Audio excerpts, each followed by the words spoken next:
Hey everyone, and welcome back to our adventure. When we last left our heroes, they were standing frozen in the middle of a medieval village, a shadowy figure flitting across the rooftops. A chilling wind swept through the square, carrying faint, ghostly whispers. Arthur, always the brave one, clenched his fists, his eyes fixed on the disappearing shadow. We need to find out who, or what. His voice was low but determined, cutting through the sudden cold. Just as he spoke, the air in front of them began to shimmer. A soft golden light coalescing into the form of an old man with a long, flowing beard. He wasn't solid, but more like a projection made of pure light. The glowing figure introduced himself as the spirit of the Grand Librarian, the ancient guardian of the Enchanted Library they had just escaped from. His voice was wise and filled with a deep sadness. "You have opened the cursed home," he explained, his spectral eyes filled with urgency. "Its prisoner, the Dark Lord Malachar, is now free. Unless you capture him, he will consume this world, then all the stories in every book, until nothing is left but silence. And after he destroys all stories, he will come for your world." The weight of his words settled on them like a heavy cloak. Clara, ever the practical one, pushed her glasses up her nose. "But how do we stop him? We're just kids." The librarian's form brightened slightly. "You must find the Keys of Storylight, powerful artifacts hidden within the most important book worlds.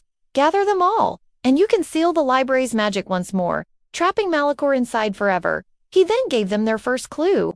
"The first Key of Storylight is here, in this world. It is hidden deep within the castle of King Aldric."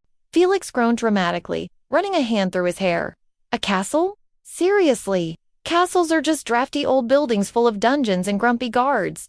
Despite his complaints, he followed Arthur, Clara, and Isla as they started towards the imposing stone structure looming in the distance. Their journey to the castle was like stepping into a fairy tale. They walked past knights in shining armor, practicing their sword skills, their blades ringing in the crisp air. The marketplace was a vibrant explosion of chaos and wonder, with merchants selling everything from glowing potions to miniature, squawking griffins in cages. A bard sat on a stool in the corner, strumming his lute and singing a haunting tune about a time when dark shadows rise again, his lyrics sending a shiver down their spines. But as they got closer to the castle, the atmosphere changed. The cheerful buzz of the market faded, replaced by a tense, fearful silence. They found villagers huddled together, their faces pale with terror. A farmer told them his entire crop of wheat had withered and turned black overnight. A young girl cried because her family's chickens had vanished without a trace. Isla knelt down, comforting the crying child. As she looked into the girl's frightened eyes, she had a sudden realization. Malachar's magic wasn't just destructive, it was feeding on their fear, growing stronger with every tear and worried whisper. They started noticing strange marks on the walls of the house of scorches that looked like giant claw marks, glowing faintly with a sickly purple energy. This was Malachar's work. He was already here. Reaching the castle walls, they realized getting inside wouldn't be easy. Guards patrolled the ramparts, their spears glinting in the afternoon sun. Arthur was ready to try and bluff his way through, but Clara, naturally, had a much quieter idea. "Look," she whispered, pointing towards a tall, secluded tower at the back of the castle. "That's the library tower. It's always the least guarded place in any castle. Trust me." They snuck around to the back, finding a small, unlocked door half hidden by ivy. As they tiptoed inside the dimly lit corridor, Felix, who was trailing at the back, stumbled over a metal bucket left by a careless servant. The clang echoed through the stone hallway like a thunderclap. They all froze, their hearts pounding. Heavy footsteps approached from around the corner. Quick as a flash, Arthur pulled them all into a dark alcove just as a guard stomped past, grumbling about pesky rats. It was a close call, but they had made it. Once inside the main castle, they found themselves in a grand throne room. Sitting on a large ornate throne was King Aldric, a man with a kind face but deeply worried eyes. He looked up as they entered, and instead of calling for his guards, he simply sighed. "I was told you might come," he said, his voice heavy. He explained that Lord Malachar was an ancient evil that had terrorized his kingdom centuries ago. "We thought we had defeated him," the king continued, "but it seems we only imprisoned him. To keep his power from ever returning to this land, my ancestors hid the Key of Storylight within this very castle, protecting it with powerful enchantments." He led them to a grand pedestal in the center of the room. On top of it sat an empty velvet cushion. The key was gone. The king's face fell. "It appears Malachar has already been here. He has the key." Just then, a flicker of movement caught Arthur's eye.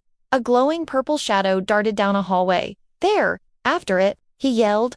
They chased the shifting shadows through the twisting corridors of the castle, their footsteps echoing in the vast empty halls. Suddenly, every torch in the castle went out at once, plunging them into absolute darkness. A bone-chilling cold filled the air.